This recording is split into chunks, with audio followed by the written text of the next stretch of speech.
Could it create some more incentive for companies to manufacture in the U.S., which is the essence of what Trump has promised his voters? It could, but probably not. I mean, in reality, you'd end up with a stronger dollar. The reason that we have trade deficits, the reason we have trade deficits in manufacturing is two things.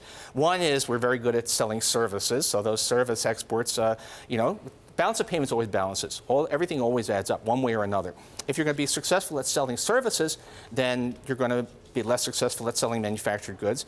And if you're going to be successful at selling IOUs, if lots of people are going to bring money to invest in the U.S., that's going to mean a stronger dollar, which is going to mean less competitive manufacturing. So the only real way to have a lot more manufacturing through trade is to somehow convince people not to invest in America and not to buy our services. And Trump's making a bit of a start on that, both through instability and tourism receipts are already plunging, so hey, maybe he'll do it through that route. Now, to be fair to the White House, Donald Trump himself isn't completely sold on the border adjustment tax. It's more Paul Ryan's thing.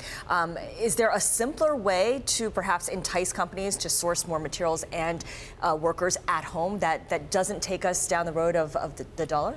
But I think all of this is just misunderstood. I mean, unless you can tell me a way that we're going to have a smaller surplus on financial account, then you can't give me a smaller deficit on current account. It's just not, things have to add up. This is it's a misunderstanding to believe that some lack of competitiveness is the reason that the United States has lost manufacturing jobs. Even to the extent that trade is the cause, it has much more to do with international capital flows than with any of these things. Let's border adjustment tax aside, obviously one of the first things that Trump did was withdraw the U.S. from the TPP. He wants to renegotiate NAFTA. What are the sort of medium to long-term economic ramifications of the U.S. pulling back from its role in these free trade agreements? There's a huge difference between no new free trade agreements and some marginal adjustments and actually stepping back, actually walking away from the agreements we have. In the first case, it's not a big deal because there wasn't a lot going to happen. I mean, TPP, I was a soft opponent of TPP myself, so I just didn't I didn't really understand why the trade case was very compelling, and there were some questionable things in there. It wasn't the devil, but it wasn't a great idea. And small marginal changes to NAFTA, not a big deal. But if you create an environment which is hostile to or at least uncertain about international market access, then you can unravel a lot of the globalization that's taken place in the last quarter century. Then you can start to talk about shorter supply chains, which I believe, in fact, Bannon has said. They start unraveling this whole global system of production and turning much more national, inwardly focused, which would make the world a bit poorer, would be extremely disruptive in the process. We have no idea. I mean, the amazing thing about this White House is there's been no substantive policy on any front yet.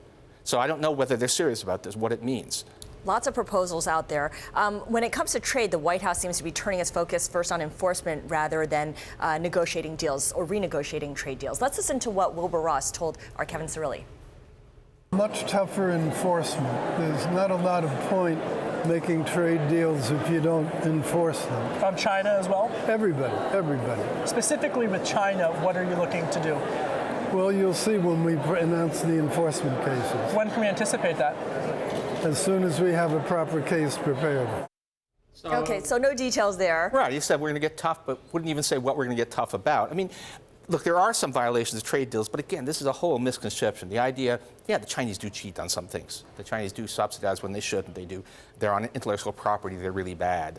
But is that really an important part of the story of what's happening in America? It's not. This is all about, but in Trump world, other people taking advantage of us has to be the story. It doesn't matter whether there's actually any evidence of it. So that's all that's going on. So that's the narrative that he's going with. I wonder, though, if there's scope for a trade deal with China that's win-win for both sides.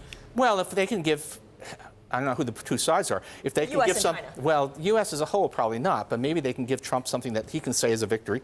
Well, they get to keep on doing basically what they're doing. I think that would be the win-win in this case. But no, the idea that we are being taken advantage of by trade deals is basically untrue. There are particular things here and there, but basically it's a false narrative. So where's the win-win? It's not that there's something that we actually want other countries to stop doing that would be to our benefit.